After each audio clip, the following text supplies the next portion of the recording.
பற்றுறுதியுள்ள மக்களே, நான் சொல்வதை கேளுங்கள். நீரோடை அருகில் வளரும் ரோஜாவை போன்று மலர்ந்து விரியுங்கள். சாம்பிராணி போன்று நறுமணம் பரப்புங்கள். லீலி போன்று மலருங்கள். நறுமணம் வீசுங்கள். புகழ்பாடல் பாடுங்கள். ஆண்டவருடைய எல்லா செயல்களுக்காகவும் அவரை போற்றுங்கள். அவருடைய பெயரை மாட்சிமைப்படுத்துங்கள். உதடுகளில் எழும் இன்னிசையாலும் யாழ்களாலும் அவருடைய புகழை அறிவியுங்கள். அறிவிக்கும் போது இவ்வாறு சொல்லுங்கள்: ஆண்டவருடைய செய்கைகள் எல்லாமே மிக நல்லவை. அவருடைய கட்டளைகள் எல்லாம் குறித்த நேரத்தில் நிறைவேறும். இது என்ன, அது எதற்கு என யாரும் கூறக்கூடாது. எல்லாவற்றிற்கும் குறித்த நேரத்தில் விளக்கம் கொடுக்கப்படும். அவருடைய சொல்லால் தண்ணீர் திரண்டு நின்றது. அவருடைய வாய்மொழியால் நீர்த்தேக்கம் உருவாயிற்று. அவருடைய ஆணையால் அவர் விரும்பியதெல்லாம் நிறைவேறிற்று. மீட்பளிக்கும் அவரது ஆற்றலை கட்டுப்படுத்துகிறவர் எவருமில்லை. எல்லா மனிதர்களின் செயல்களும் அவர் திருமுன் இருக்கின்றன. அவருடைய கண்களுக்கு மறைவானது ஏதுமில்லை. என்றென்றும் அவர் பார்த்து கொண்டிருக்கிறார்.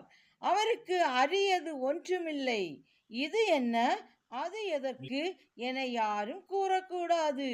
ஒவ்வொன்றும் ஒரு நோக்கத்தோடு படைக்கப்பட்டுள்ளது. ஆண்டவருடைய ஆசி ஆறு போல பெருக்கெடுக்கிறது. காய்ந்த நிலத்தை வெள்ளப்பெருக்கு போல நனைக்கிறது. நன்னீரை அவர் உப்பு நீராக மாற்றியது போல நாடுகள் அவருடைய சினத்தை உரிமையாக்கிக் கொள்ளும்.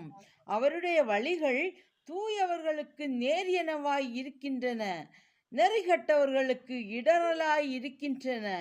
தொடக்கத்திலிருந்தே நல்லவை நல்லவர்களுக்காக படைக்கப்பட்டுள்ளன, தீயவை பாவிகளுக்காக படைக்கப்பட்டுள்ளன. நீர், தீ, இரும்பு, உப்பு, கோதுமை மாவு, பால், தேன், திராட்சை ரசம், எண்ணெய், உடை ஆகியவை மனித வாழ்வின் அடிப்படை தேவைகளாகும்.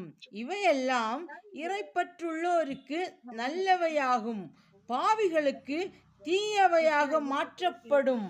தண்டனைக்காக அவர் சில காற்றுகளை படைத்தார். அவருடைய சீற்றத்தால் அவை கொடிய வாதைகளாக மாறின. முடிவு காலத்தில் அவை தம் வலிமையை கொட்டி தம்மை படைத்தவருடைய சீற்றத்தை தணிக்கும். தீ, கல்மழை, பஞ்சம், சாவு ஆகியவை எல்லாம் தண்டனைக்காக படைக்கப்பட்டவை.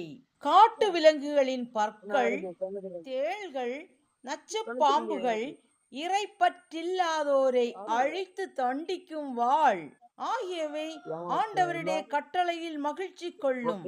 அவருடைய பணிக்காக மண் மீது ஆயத்தமாயிருக்கும். தமக்குரிய காலம் வரும்போது அவருடைய சொல்லை மீறா. இதன் பொருட்டே நான் தொடக்க முதல் உறுதியாய் இருந்துள்ளேன். இதை பற்றி சிந்தித்தேன், எழுத்தில் விட்டு செல்கிறேன்.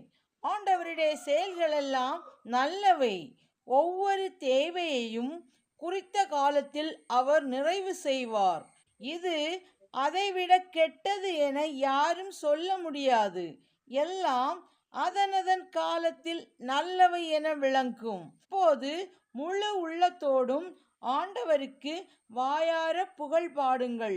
அவருடைய பெயரை போற்றுங்கள்.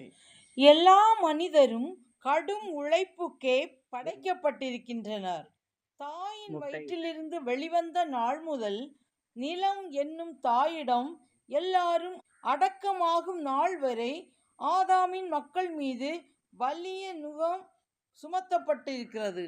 எதிர்காலத்தையும் இறுதி நாளையும் பற்றிய எண்ணங்கள் மனிதனுடைய சிந்தனையை குழப்பி உள்ளத்தை அச்சுறுத்துகின்றன.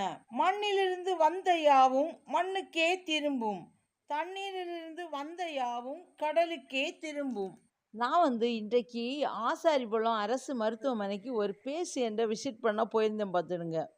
அப்புறமா அந்த பார்வதிபுரம் பாலத்துக்கு மேலே வரும்போது, இந்த பார்வதிபுரத்தில் நிற்கும்போது இந்த இயற்கை அழகு என்னை கவர்ந்தது.